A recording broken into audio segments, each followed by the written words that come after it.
ಇವ್ರು 2 ನಿಮಿಷ ಮಾತಾಡು 5 ನಿಮಿಷ ಮಾತಾಡು ನಮ್ಮ ಕೈಯಲ್ಲಿ ಆಗಲ್ಲ.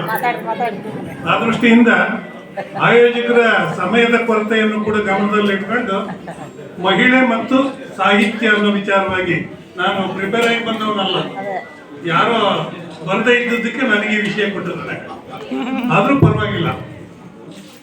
ಬೆಳಗಾಗ ನಾನಿದ್ದು ಯಾರ್ಯಾರ ನೆನೆಯಲ್ಲಿ ಮಾತಾಡಬೇಡಿ ದಯಮಾಡಿ ಯಾರು.